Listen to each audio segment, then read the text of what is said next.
You know what I like about this USA Facts project, though, is that it would be, you know, we always talk about where the heck does all this money go? So it would be, it sounds like, and correct me if I'm wrong, pretty comprehensive accounting of that and where presumably every penny goes.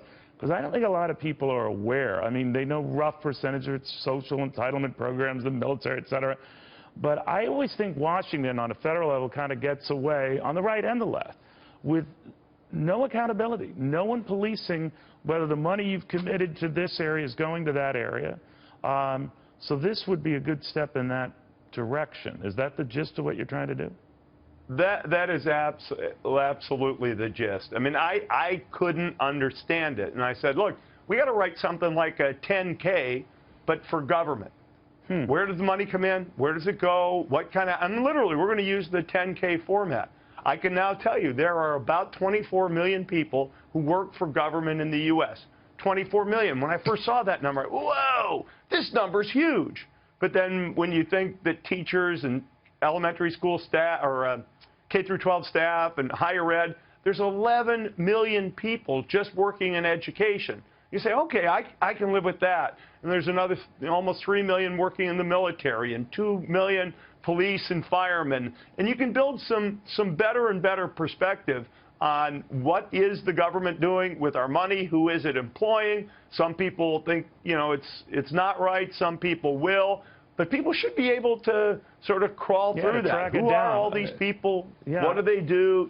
Who really pays the salaries? What really goes on? What government runs a bunch of businesses. When you crunched all the numbers, you were left with 1.7 million bureaucrats. It's got to be more than that. No, really? No, actually, when we publish early next year, you will get a number. It's actually, I think, a little smaller than 1.7 million of what people would call, quote, bureaucrats. I mean, you know, government runs hospitals. A lot of people work there. Parks and Rec and national parks, almost 1 million people work doing that in this country. Or work for government in that activity. Remember, government runs the water, the power, the sewers in some places. In other places, that stuff's privatized. There's 1 million people, now a little less than 1 million people who work for the post office.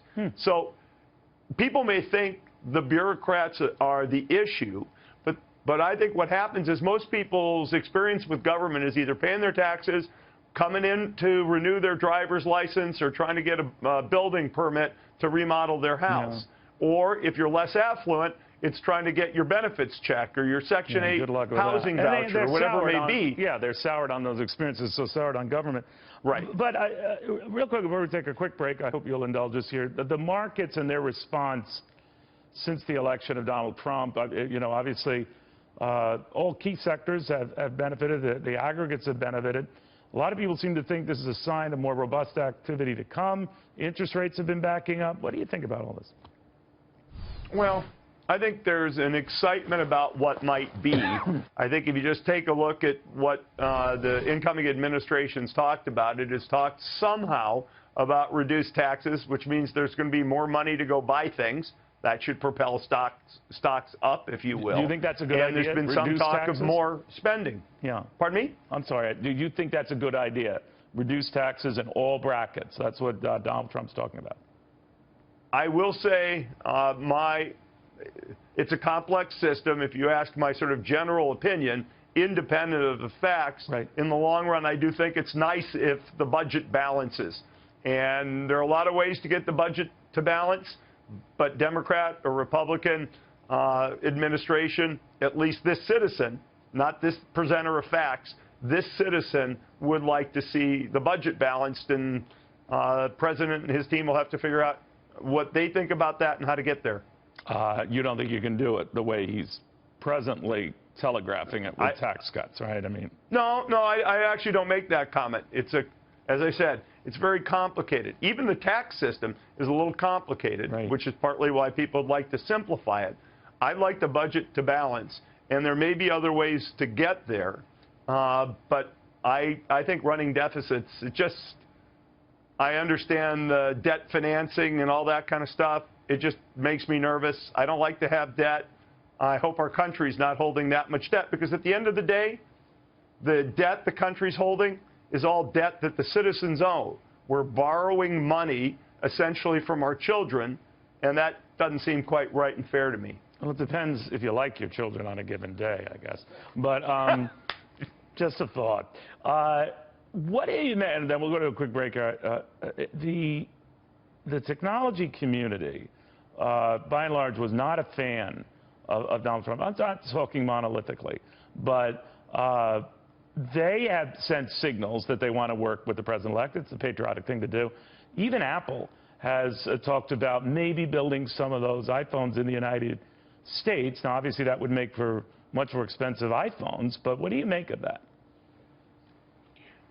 Well, I think the theme that President-elect Trump has come to, which is, hey, where can business think about doing more for job stimulation inside the country?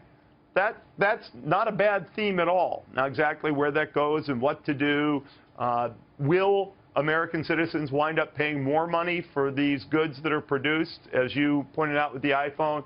It's a kind of a complicated picture. Yeah. But having the general theme out there for companies to think about, i.e., can we figure out ways to lower and engineer our costs lower and still do great work in the United States, that's a perfectly great theme. Doesn't mean there still won't be things that happen outside the U.S., but I think it'll force companies just to think a little harder.